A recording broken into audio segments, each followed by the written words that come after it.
자, 할렐루야. 주일 지나고 잘 지내셨죠? 오늘은 제가 이번 주간에 LA의 우리 한인 나사렛, 미국의 미주 한인 나사렛 교단 교역자 모임에 와서 교회에서 수요 예배는 없습니다. 온라인으로 제가 후배 목사님 교회에서 동영상으로 오늘 설교 녹화해서 같이 나눌까 합니다. 지난 주일날 우리 부르셨던 복음 찬송 우리 같이 한 서너 곡 같이 부르신 후에 말씀 나누는 시간 갖겠습니다. 자, 예수 사랑하시면 우리 같이 불러보실까요?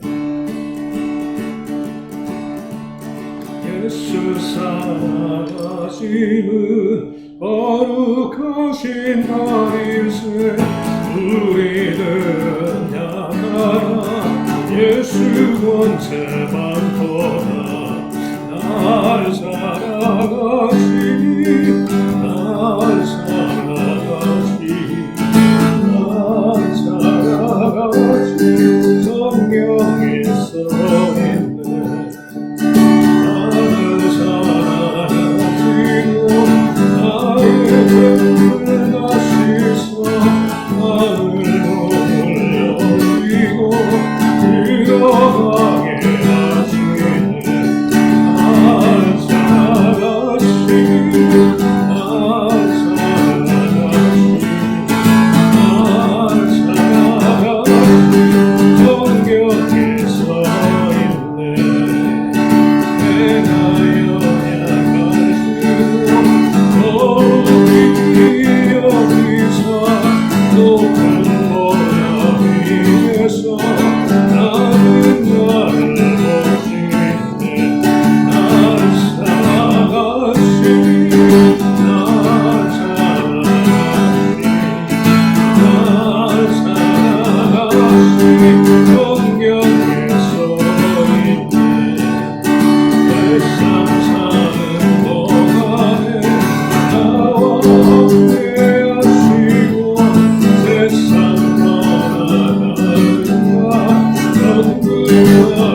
세상 일에 실패했어도 가사의 힘을 생각하면서 불러보실까요?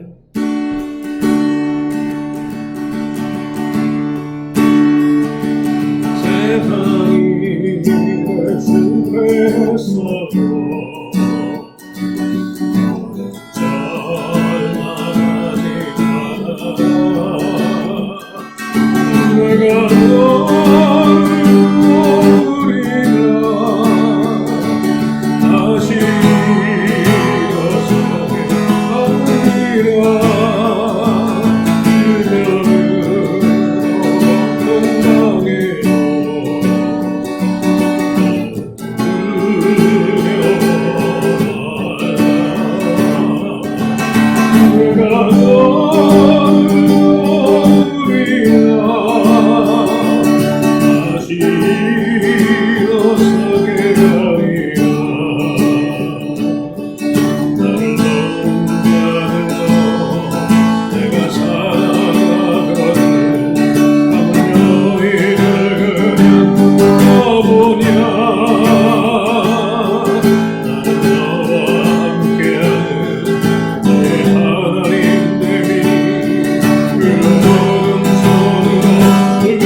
내가 너를 부르리라 다시 일어서게 하리라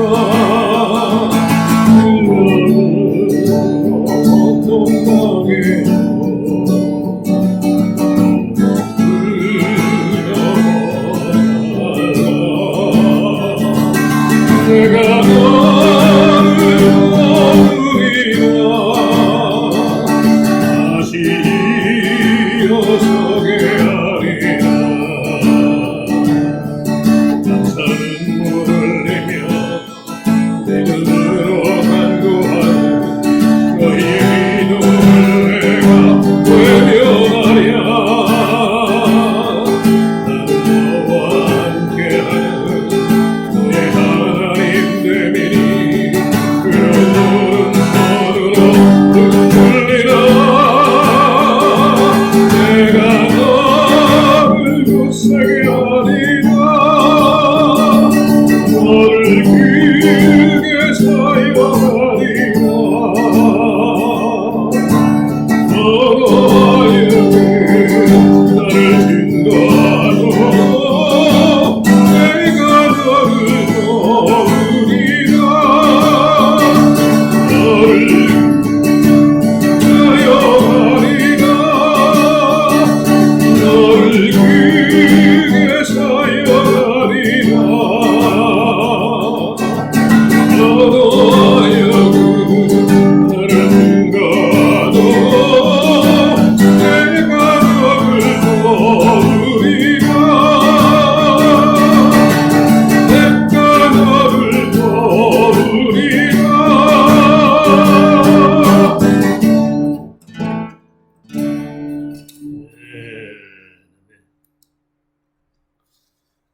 주 예수 나의 당신이시여 지난주일날 우리 이문기 목사님이 특별히 좋아하던 좋다 그런 찬송 가사 읽으려 생각하면서 한번 불러보실까요?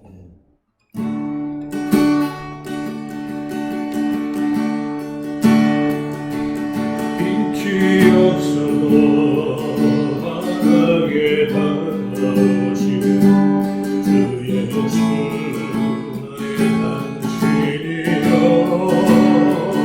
근성이 없어도 똑똑히 던져주시는 주 예수 나의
오직 주의 사랑에 매여 우리 기도하는 마음으로 불러보시죠.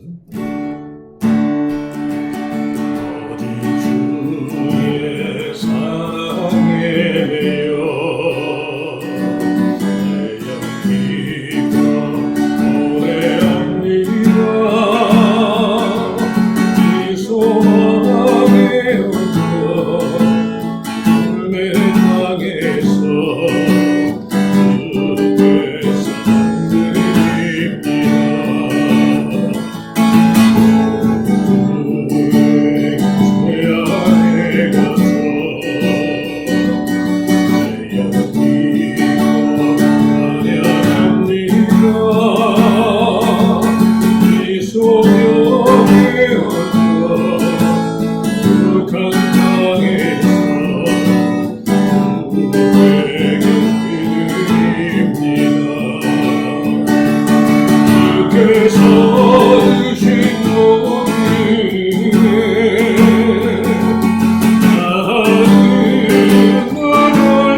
자, 한번 기도하고 우리 말씀 같이 나누는 시간 가지실까요?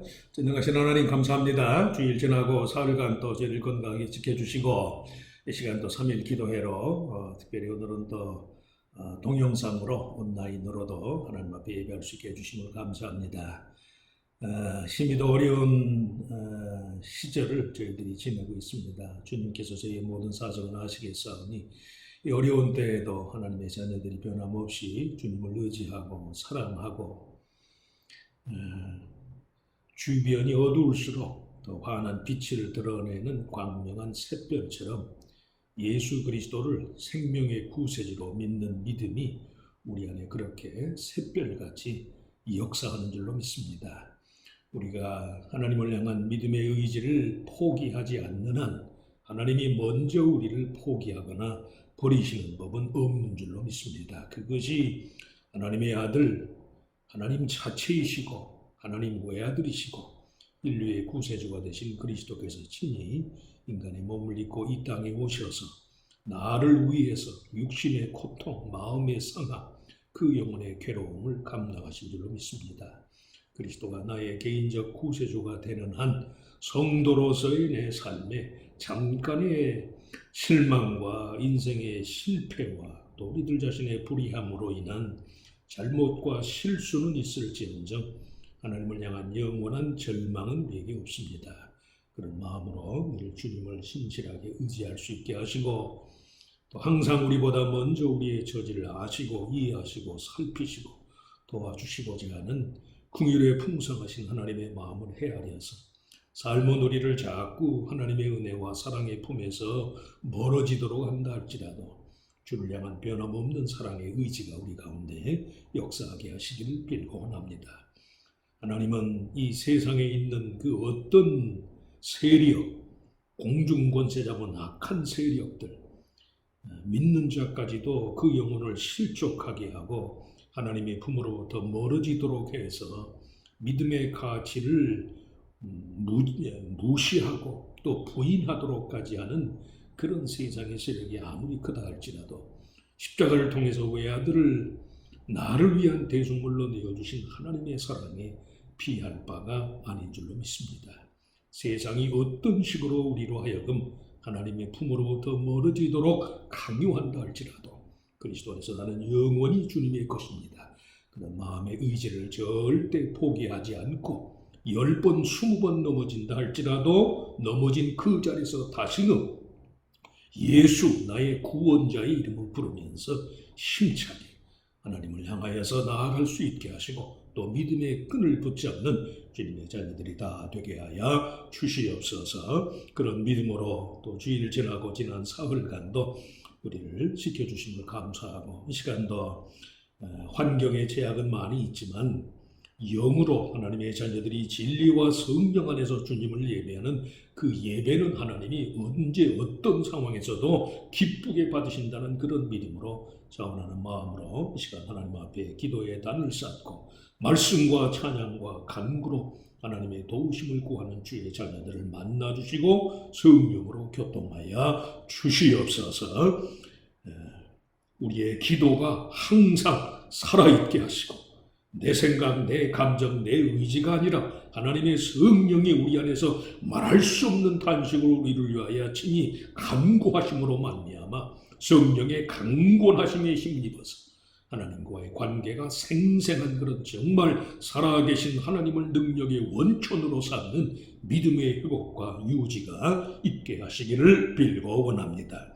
병든 자에게 이 시간 주님의 피 묻은 보혈의 손길로 안수한 자라여 주시어서 머리 끝에서 발끝까지 주님이 성쾌하시고 세상에 이런저런 일로 마음 상하고 약해진 주의 자녀들에게는 하나님이 능력을 주시어서 정서적이고 감정적인 차원의 지체와 퇴보까지도 이겨낼 수 있는 능력의 충만함을 경험케 하여 주시옵소서. 혹여라도 그 영혼이 실족한 상태에 있는 자들에겐 진리의 말씀을 보내셔서 깨닫게 하시고 생명의 말씀이 주시는 은혜와 감동과 하나님의 약속에 힘입어서 그 영혼이 살아있게 하시고 예수의 생명이 그 안에 넘쳐남으로 말미암아 내가 주님 안에 주님이 내 안에 거하는 것과 같은 주님과의 일체와 연합을 경험케 하시기를 빌고 원합니다. 이 시간 그런 중심을 담아서 드리는 예배를 하나님이 기쁘게 흠양하여 주시옵시고 성령 안에서 하나님의 자녀들과 하나님이 하나가 되는 그런 일체와 연합의 시간으로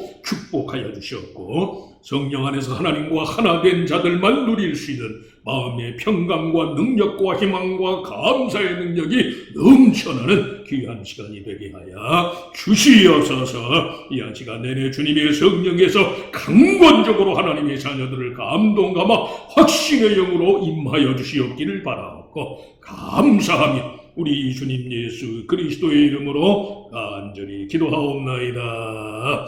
아멘. 자, 오늘 같이 우리 은혜 받을 말씀, 오늘은 창세기 29장 1절에서 14절 말씀까지.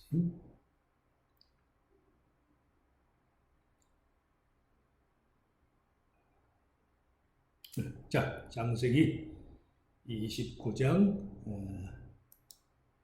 1절에서 14절. 사진을 조금 줄이고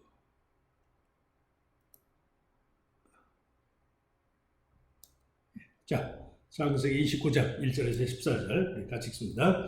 야곱이 귤을 떠나 동방 사람의 땅에 이르러 본즉 들에 우물이 있고 그 곁에 양 세 떼가 누워 있으니 이는 목자들이 그 우물에서 양떼에게 물을 먹임이라.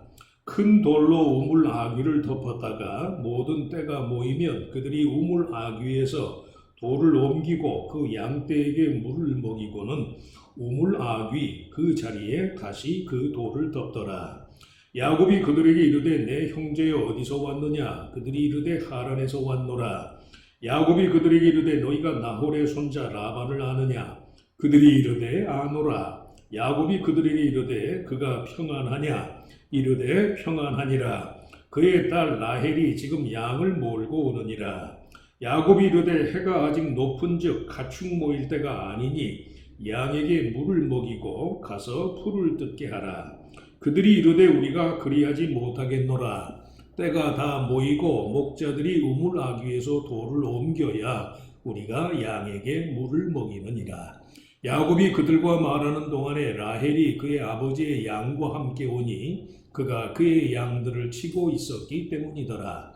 야곱이 그의 외삼촌 라반의 딸 라헬과 그의 외삼촌의 양을 보고 나아가 우물 아귀에서 돌을 옮기고 외삼촌 라반의 양떼에게 물을 먹이고 그가 라헬에게 입맞추고 소리내어 울며 그에게 자기가 그의 아버지의 생질이요 리브가의 아들됨을 말하였더니 라헬이 달려가서 그 아버지에게 알림해 라반이 그의 생질 야곱의 소식을 듣고 달려와서 그를 영접하여 안고 입맞추며 자기 집으로 인도하여 드리니 야곱이 자기의 모든 일을 라반에게 말하매 라반이 이르되 너는 참으로 내 혈육이로다 하였더라.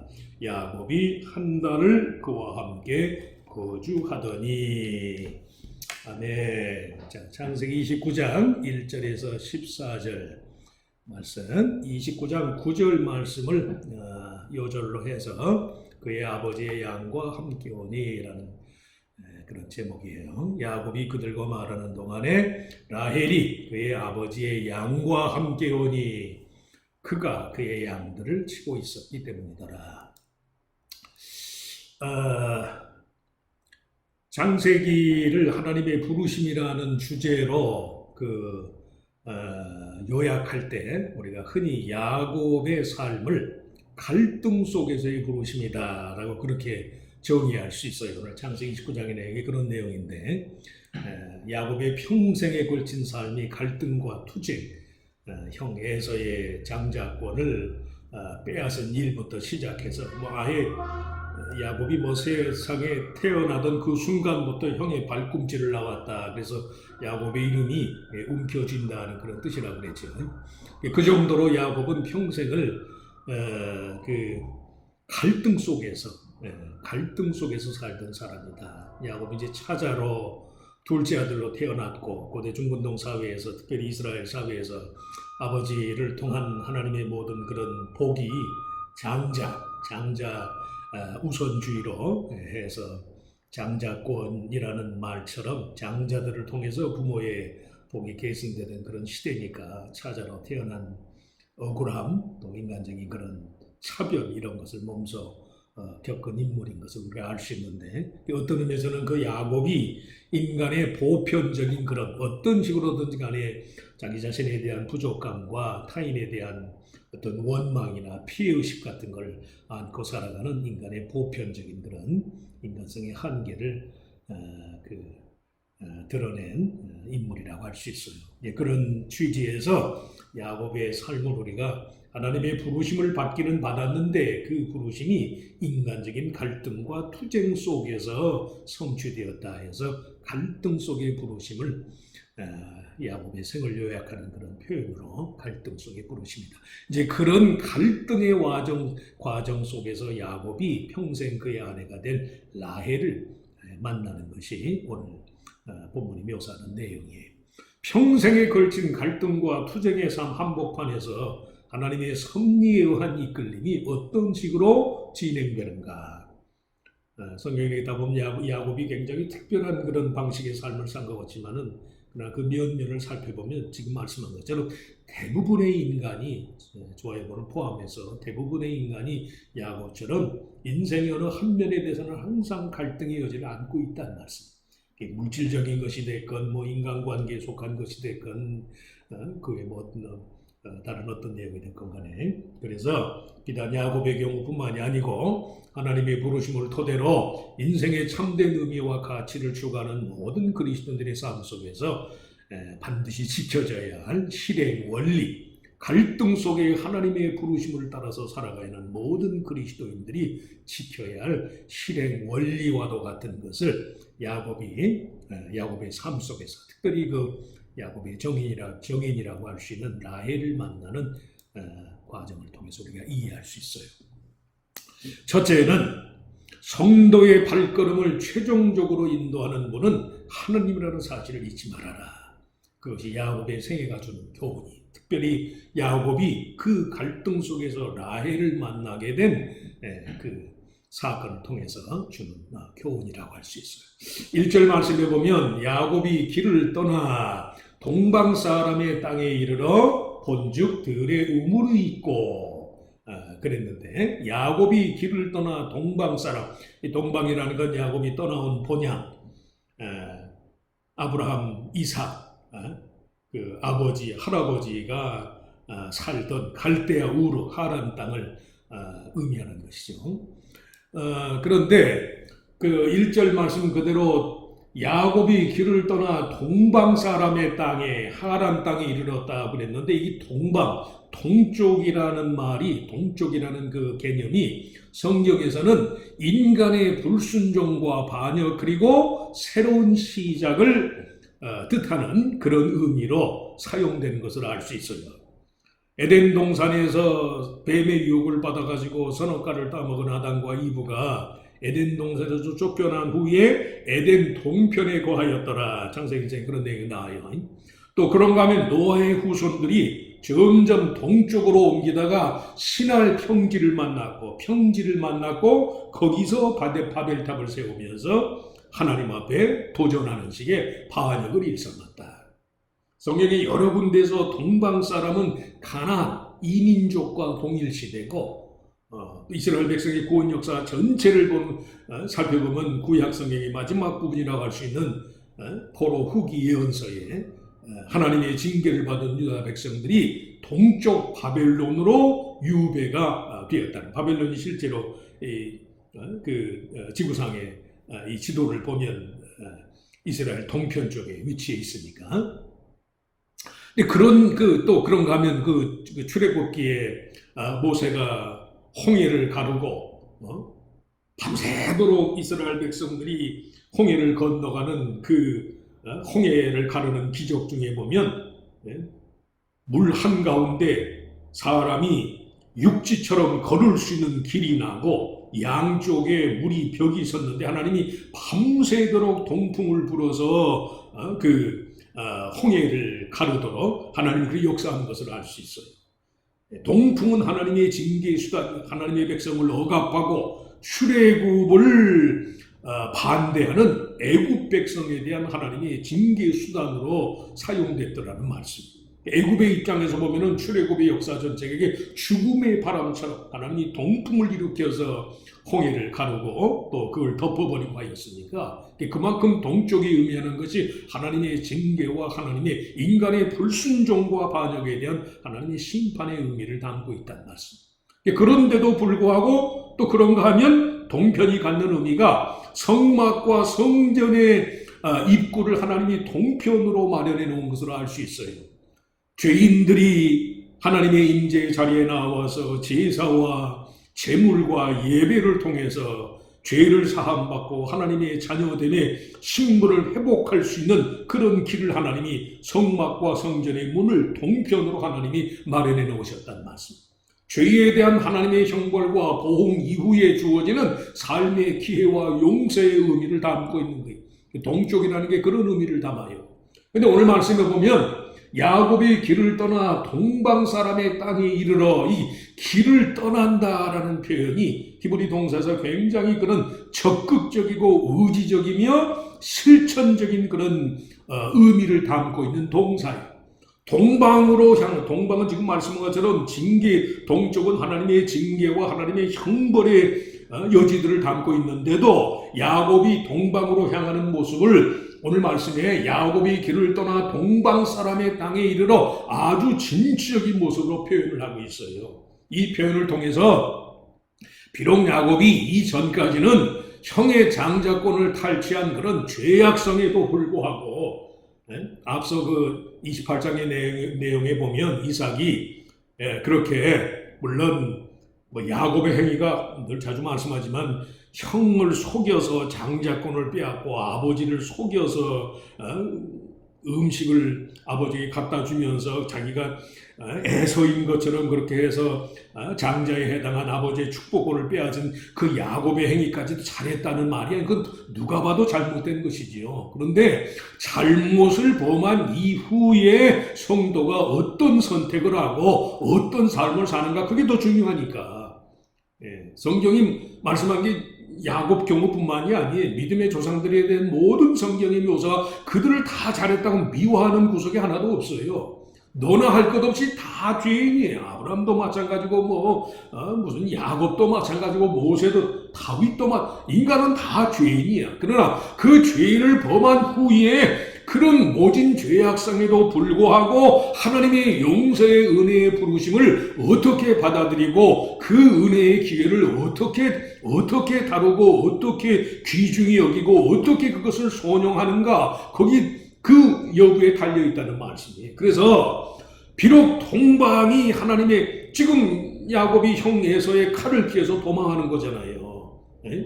어머니 리브가의 권고로 네가 하루 한 날 형제간에 싸워서 형 에서가 그는 그렇게 분이 나서 지금 야곱을 죽이려고 하는데, 또 그럼 야곱도 가만히 있겠어요? 형제간에 싸우면은 피는 피를 부르는 것이고 사륙을 부르는 것이니까 하루아침에 형제 둘을 다 잃을 수는 없으니까 어머니 리브가가 외삼촌 하란의 집으로 도망가도록 그렇게 권유하잖아요. 그러니까 지금 동방으로 향하는 야곱의 현실적인 처지는 도망자에 불과한 것이지만, 형의 장자권을 탈취한 그의 죄악성에도 불구하고 아버지 이삭에 의한 용서와 긍휼과 언약의 계승자로서의 야곱의 새로운 면모를 엿볼 수 있다는 말씀이에요.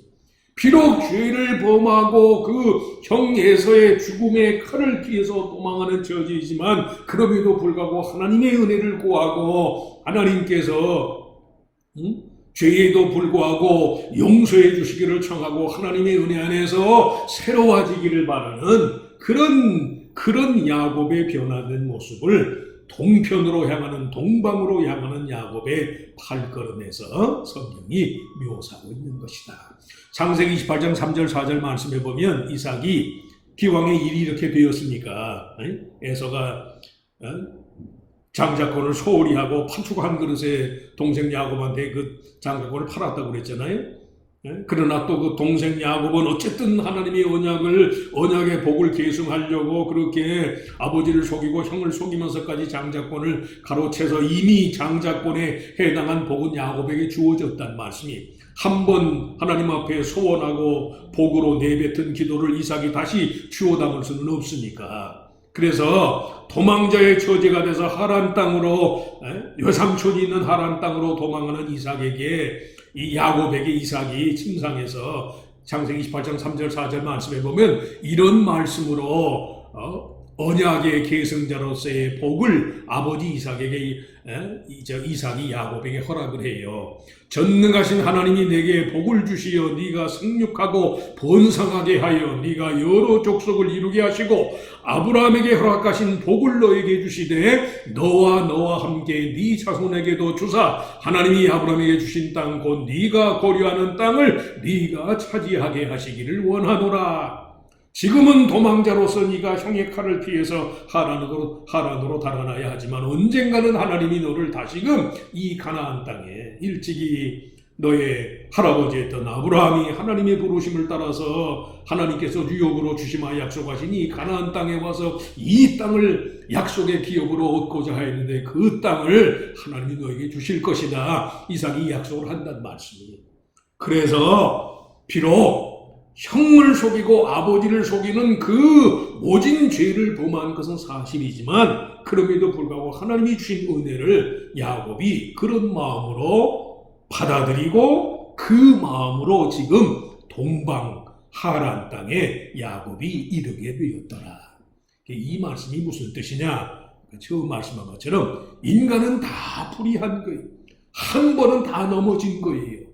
차이는 뭐예요? 예수 그리스도 안에서 하나님의 용서의 은혜와 구원의 약속의 부르심을 따라 살아가는 성도가 어떠한 삶의 태도를 지녀야 하는가? 한 번 내가 실수했다고 그 실수로 자기 삶을 평생 포기하고 자포자기하면서 살 것인가? 자주 말씀하지만 인간의 죄보다 우월한 것은 항상 하나님의 은혜니까, 하나님 내가 잘못하고 범죄하였지만 이제껏 내가 잘못하고 이제껏 내가 하나님 앞에 온전히 살지 못하였지만 내가 예수 그리스도를 만나고 하나님이 어떤 분이신지를 깨달았으니까 이제부터는 내가 다시금 하나님의 은혜와 하나님의 뜻에 합당한 삶을 살겠습니다. 이런 마음으로 동방으로, 동쪽으로 향하는 길이 심히도 무겁고 죄책감이 들고 두려운 길이지만 그러나 내게는 아버지를 통해서 받은 하나님의 언약이 있으니까 이 언약을 믿고 내가 기어이 그곳으로 가겠습니다. 이런 마음으로 지금 야곱이 길을 떠나 동방 사람의 땅에 이르게 되었더라는 말씀이에요. 거듭난 그리스도인으로서 자기 삶의 방향 설정은 물론 때로는 놓여진 삶의 자리 자체에 대한 새로운 인식의 변화가 있어야 합니다. 앞서 말씀한 것처럼 동쪽은 분명히 하나님의 징계의 땅이에요. 징계의 땅. 아담과 이브가 에덴에서 쫓겨나서 에덴 동편에 거하였던 것은 동쪽은 징계의 땅이에요. 그러나 그 징계의 땅 한복판에서도 믿음으로 거듭나서 하나님의 약속을 붙잡으면 내 삶의 물리적인 삶의 지형적인 삶의 자리는 동편이지만 내 영혼으로는 하나님을 만나는 자리가 될 수 있어요. 창세기 28장에 보면 하란 땅으로 가는 길에 야곱이 루스라는 땅에서 하도 피곤해서 돌베개를 메고 잠이 들었다고 그랬잖아요. 창세기 28장 18절 19절 같이 읽어보실까요? 야곱이 아침에 일찍 일어나 베개로 삼았던 돌을 가져다가 기둥으로 세우고 그 위에 기름을 붓고 그곳 이름을 베델이라 하였더라. 이 성의 옛 이름은 루스더라. 루스. 베델이라는 말은 하나님의 집이라고 그랬잖아요. 그 후론 이스라엘의 구원 역사에서 베델이라는 장소가 굉장히 중요한 의미를 갖는데 하나님의 집 베델, 전능하신 하나님의 집, 이 집이 원래의 이름은 루스더라. 루스. 가나안 사람들의 집명으로 불리는 루스. 같은 장소이지만 야곱이 그곳에서 신앙 고백을 하고 야곱이 그곳에서 하나님을 만나니까 이방 땅이었던 루스라는 곳이 베델로 바뀐 거예요. 베델. 지금까지 그곳이 베델이라는 이름으로 불려요. 이게 무슨 말씀이에요? 내 삶의 물리적인 지형적이고 현실적인 삶의 자리는 인간은 다 죄인이니까 죄로 인해서 하나님의 형벌을 받은 고통과 고난의 자리일 수밖에 없지만 그러나 거듭난 그리스도인이 그럼에도 불구하고 그 실수와 실패의 한복판에서 하나님을 만나게 되면 마치 가나안 사람의 땅이었던 루스가 베델, 하나님의 집으로 바뀐 것처럼 삶의 근본적인 그런 영적인 차원의 변화를 이룰 수 있다는 말씀. 바울이 고린도서 5장 17절에서 21절에 뭐라고 말씀해 같이 읽어보실까요? 그런즉 누구든지 그리스도 안에 있으면 새로운 피조물이라. 이전 것은 지나갔으니 보라 새 것이 되었도다. 너희는 하나님과 화목하라. 하나님이 죄를 알지도 못하신 자로 우리를 대신하여 죄를 삼으신 것을 우리로 하여금 저희 안에서 하나님의 의가 되게 하려 하심이니라. 그런 마음으로 야곱이 동편 정말 개나리 보침 하나를 들고 광야의 빈 들에서 돌베개를 베고 잠을 청할 수밖에 없는 그런 어렵고 힘든 그런 삶의 여정이지만 약속을 품은 야곱에 의해서 그곳이 이런 하나님을 만나는 장소로 변하게 되었더라. 그런 뜻에서 야곱이 그곳을 베델이라고 불렀고 그런 마음으로 동편을 향하게 되었다. 또 그런가 하면 오늘 말씀해 주는 두 번째 교훈은 성도의 인간관계, 믿음 안에서 참된 교제의 대상을 만나게 하는 분이 하나님이다.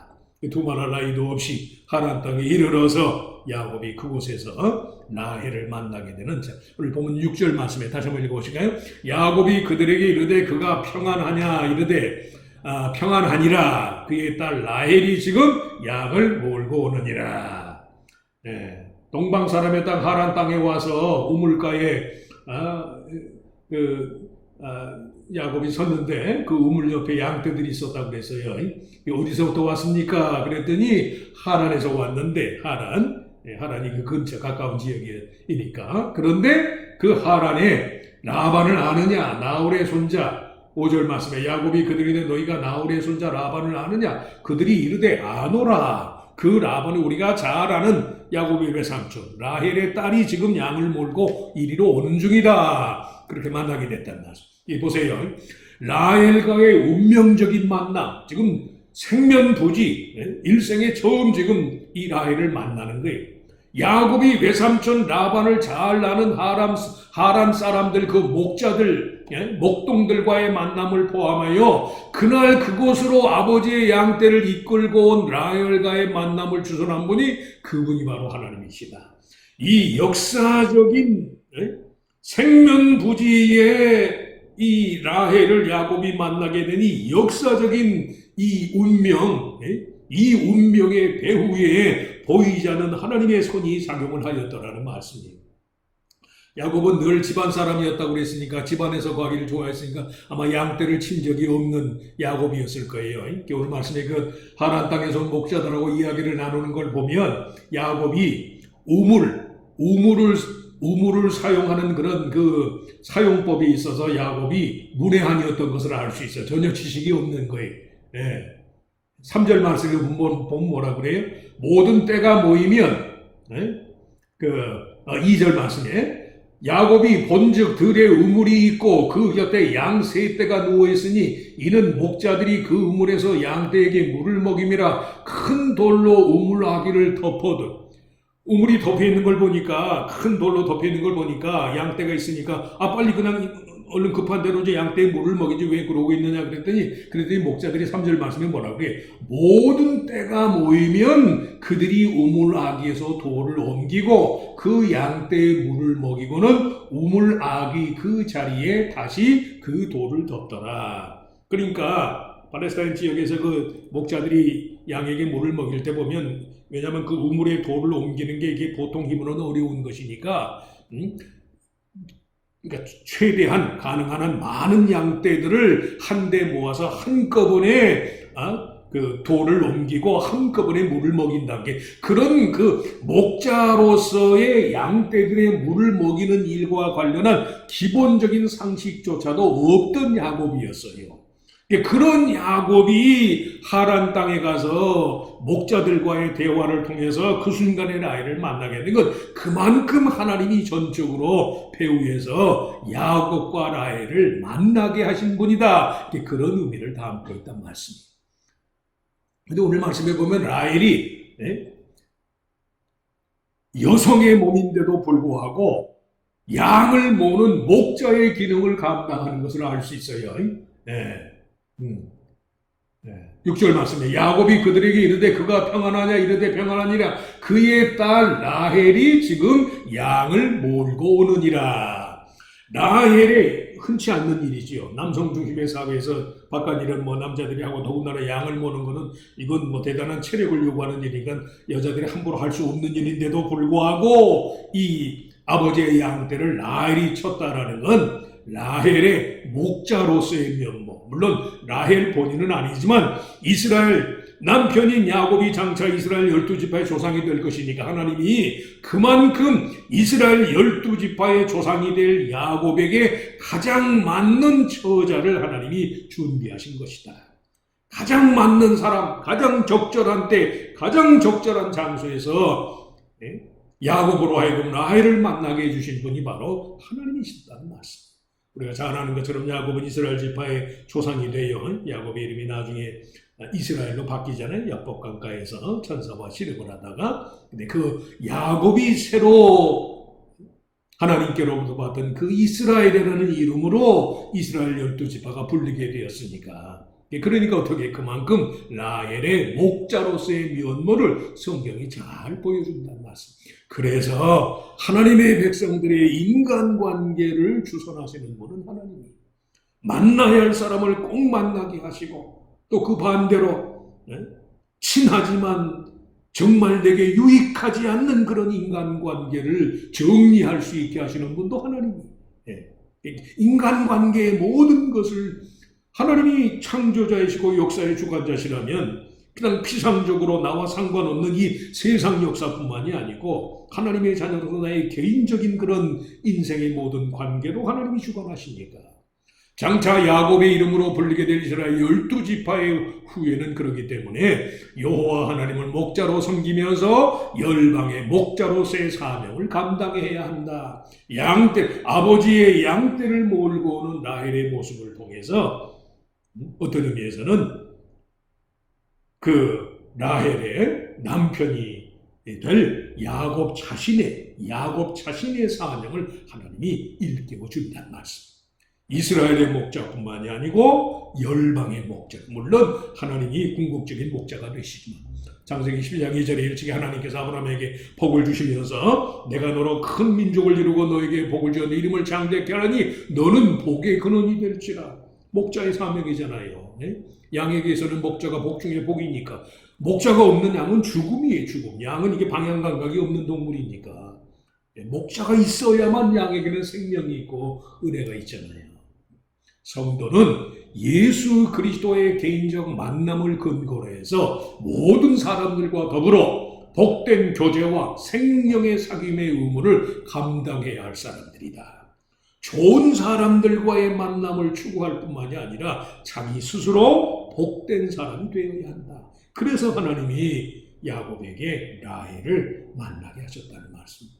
출애굽 19장 5절 6절에 일찍이 하나님께서 출애굽 당시에 모세를 통해서 이스라엘의 사명을 말씀하면서 같이 읽어보실까요? 세계가 다 내게 속하였나니 너희가 내 말을 잘 듣고 내 언약을 지키면 너희는 열국 중에서 내 소유가 되겠고 너희는 내게 대하여 제사장 나라가 되며 거룩한 백성이 되리라. 너는 이 말을 이스라엘 자손에게 고할지니라.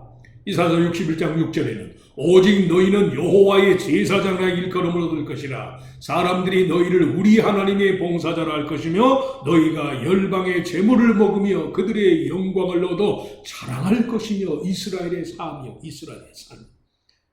거듭 말씀하지만 야곱으로 하여금 도망자의 신분으로 하란 땅까지 형에서의 칼날을 피해서 피신하고 도망할 수밖에 없었던 그런 야곱이지만은 라헬과의 운명적인 만남을 통해서 여인의 몸이지만 아버지의 영을 따라서 양떼를 거느리고 물을 먹이러 오는 그 라헬의 모습을 통해서 장차 야곱 자신의 자화상 이스라엘의 목자가 되어야 할 자로서의 12지파의 조상이 되어야 할 자로서의 야곱의 자화상을 하나님이 보여주신 것이라는 말씀. 갈라서 6장 8절 9절 말씀해 보니까 자기 육체를 위하여 심는 자는 육체로부터 썩어질 것을 거두고 성령을 위하여 심는 자는 성령으로부터 영생을 거두리라. 우리가 선을 행하되 낙심하지 말지니 포기하지 아니하면 때가 이름에 거두리라. 성도는 그리스도와의 개인적인 만남을 근거로 해서 모든 사람들과 더불어서 복된 교제 그리고 생명의 사귐을 나눠야 할 자인데 그러기 위해서는 좋은 사람들을 만날 뿐만이 아니라 자기 스스로 복된 사람이 되어야 한다는 말씀이에요. 이스라엘의 사명이고 성도의 사명이 그래요. 그런 뜻에서 라헬과의 운명적인 만남을 정하신 분이 하나님이셨다. 마지막 세 번째로 성도의 인간관계는 지속적인 자기 점검과 경계를 토대로 유지해야 한다. 성도의 인간관계, 라헬과의 만남을 통해서는 성도의 인간관계가 하나님이 주권하에 있는 것을 보여주는 것이고 또 이제 이후로 갈등을 담고 있을 라헬의 아버지인 야곱의 외삼촌 라반과의 만남은 성도의 인간관계는 하나님께 대한 믿음을 토대로 지속적으로 경계하고 조심해야 한다는 말씀. 14절 말씀해 보면 라반이 이르되 너는 참으로 내 혈육이도 하였더라. 야곱이 한 달을 그와 함께 거주하더니 이제 라반과의 이어지는 이야기는 이제 또 내일부터 이제 쭉 성경에 나옵니다만은 외삼촌 라반과의 만남은 야곱에게 끊임없는 죄의식과 죄로 인한 형벌의 두려움을 예고하는 것이기도 하다. 모든 게 다 좋을 수는 없어요.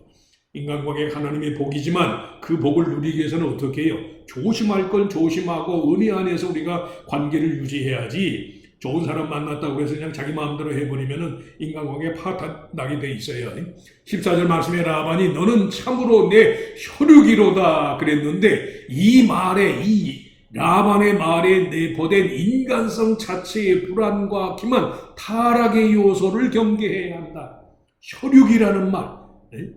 라반이 우리가 잘 아는 것처럼 이제 라반이 야곱을 처음에는 라헬을 아내로 준다고 7년간 봉사하라고 그래놓고 7년이 지난 다음에 라헬 대신에 레아를 주었다고 그랬잖아요. 라헬에서 또 7년을 봉사하고 그러기를 2번씩 반복해가지고 라반이 외삼촌의 지위를 이용해서 20년 동안의 노동력을 착취한 거예요.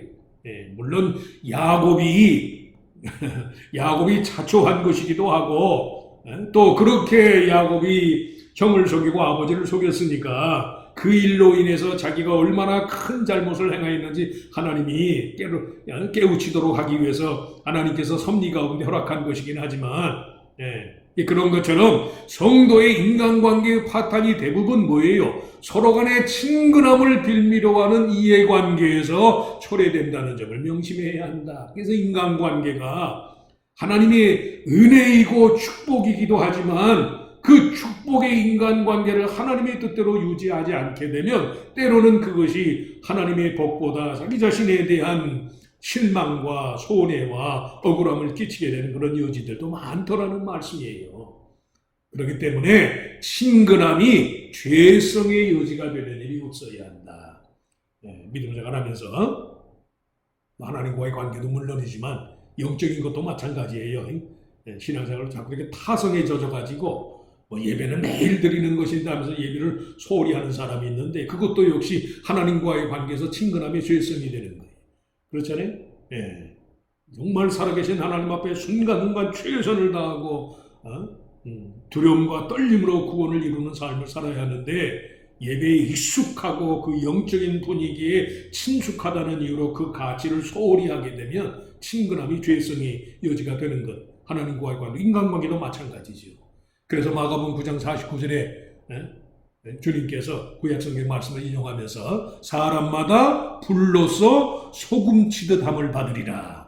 소금은 좋은 것이라도 만일 소금이 그 맛을 내면 무엇으로 이를 짜게 하리요? 너희 속에 소금을 두고 서로 화목하라. 소금을 두고 화목하라는 말이 무슨 뜻이겠어요? 소금이 의미하는 방부적인 역할, 짜게 해서 상한 것을 방지케 하는 그 소금의 잔맛처럼 경계하고 조심하고 스스로를 살피고 원래의 성분 그대로를 유지하고자 하는 하나님께 대한 믿음의 충성함과 고유성과 신앙의 순전함과 순수함을 퇴복해 하고 타락해 하는 그런 죄성의 여지도 우리가 경계해야 한다는 말씀. 그런 뜻에서 외삼촌 라반의 야곱에 대한 기만적인 행동이 오히려 야곱 자신의 기만성을 꾸짖고 야곱을 변화시키기 위한 하나님 편의 징계와 훈련의 여지가 된다는 것도 인정을 해야 한다. 야곱에게는 어떤 의미에서는 외삼촌 라반과 같은 존재가 있어야 했어요. 그래야 그 억울함을 겪으면서 자기가 다른 사람의 마음을 아프게 하고 억울하게 했던 것을 뉘우치게 됐으니까. 그런 면에서 보면 또 다른 성경이 있는 것처럼 성도라 할지라도 우리의 삶 속에 따르는 여러 가지 삶의 징계와 연단이 무익한 것만은 아니더라는 말씀. 결국은 끊임없는 자기 연단의 필요성을 인정하면서 하나님 편의 변화의 가능성을 고려해라. 인생의 시련과 역경을 포함해서 이 모든 것이 하나님의 은혜입니다. 만일에 야곱이 형을 속이고 아버지를 속였던 그 자기 자신의 기만과 교만함과 그 불의함이 없었더라면 외삼촌 라반의 이제 야곱 자신에 대한 기만이 정말 견딜 수 없었을 것이지만 그 외삼촌 라반에게 그런 노동력의 착취를 당하면서 야곱이 깨달았을 거 아니에요. 하나님이 이런 식으로 나를 교훈하셨구나. 이것까지도 외삼촌 라반을 통해서 그 외지에서 당하는 인간적인 서러움과 고통까지도 하나님이 나를 온전케 하기 위한 것이로구나. 그런 마음으로 야곱이 받아들이게 되었을 거라는 말씀이에요. 믿음 생활이 그와 같아요. 그렇게 놓고 본다면 우리의 삶의 수반되는 야곱처럼 별의별 인생의 시련과 고난도 하나님의 섭리, 하나님 편의 변화의 가능성이 됐다. 끊임없는 자기 연단의 필요성을 인정하는 가운데 하나님 편의 변화의 가능성을 고려하는 삶을 살아야 한다.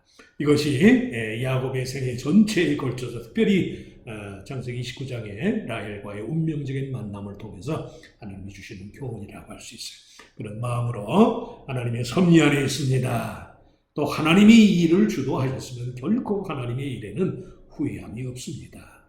나는 실패하여도 나를 부르신 하나님의 뜻과 하나님의 뜻은 기어이 하나님 자신의 선하고 모두를 유익케 하는 섭리적인 은혜와 복을 이룰 줄 믿습니다. 그런 마음으로 끊임없는 자기 연단의 필요성을 인정하면서 하나님께서 우리를 보다 더 온전케 야곱을 이스라엘로 바꿔주신 것처럼 그런 하나님 편의 위대한 변화의 역사의 주인공들, 그런 하나님이 주도하시는 변화의 유익을 얻는 삶의 주인공들이 다 되시기를 주의 이름으로 축원합니다.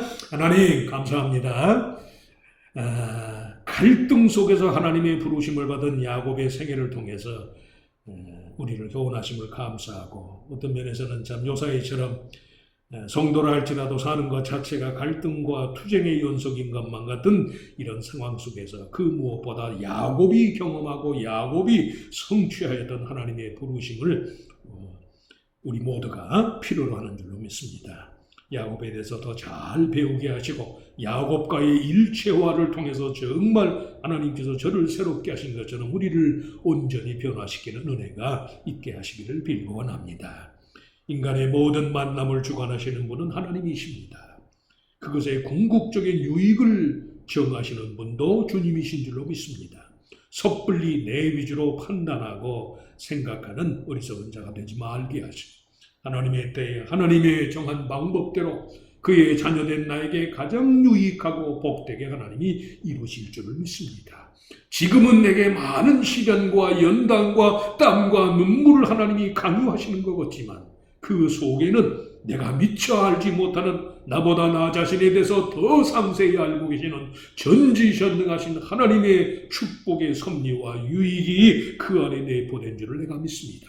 그런 마음으로 받아들일 것을 받아들이고 인정할 것을 인정하고 또 끊어야 할 것은 결국 끊어내서 하나님의 뜻을 이루고 하나님의 사람으로서 야곱처럼 온전해지는 은혜가 우리들 모두의 것이 되게 하여 주시옵소서. 그 마음으로 남은 한 주간도 승리할 수 있도록 우리를 도우시고 또 오늘 한 날도 일상의 무거운 그런 하루의 일과를 믿음으로 감당한 주의 자녀들에게 이 밤에 평안함을 주시면서 자는 동안에도 하나님이 치료하고 만나주시고 또 내일은 오늘보다 더 좋은 하나님의 은혜가 예비되어 있음을 내가 믿습니다. 희망과 감사로 하루의 삶을 마무리하고 편안한 안식의 밤, 평강의 밤을 누릴 수 있도록 하나님께서 이 밤에 주의 자녀들과 동행하여 주시옵소서. 여행 중인 주님의 자녀들이 많습니다. 어디에 있든지 하나님이 안전케 하시고 건강한 몸으로 계획한 여정을 잘 마치고 돌아오도록 하나님이 일일이 함께해 주시길 바라옵고 감사하며 만복의 근원이 되시는 예수님의 이름으로 간절히 기도하옵나이다. 아멘.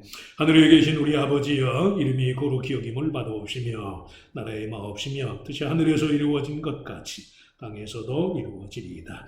오늘 우리에게 일용할 양식을 주옵시고 우리가 우리에게 죄 지은 자를 사하여 준 것 같이 우리 죄를 사하여 주옵시고 우리를 시험에 들지 말게 하옵시며 다만 악에서 구하옵소서. 대개 나라와 권세와 영광이 아버지께 영원히 있사옵나이다. 아멘. 자, 감사합니다. 남은 주간 잘 지내시고 주일날 저는 내일 5시 비행기로 굴라으로 돌아가겠습니다. 기도해 주셔서 은혜롭고 모처럼 여기 교단 선후배 목사님들하고 좋은 시간 보내고 있습니다. 내일까지 일정 잘 마치고 돌아가서 오늘 주일날 뵙겠습니다. 감사합니다.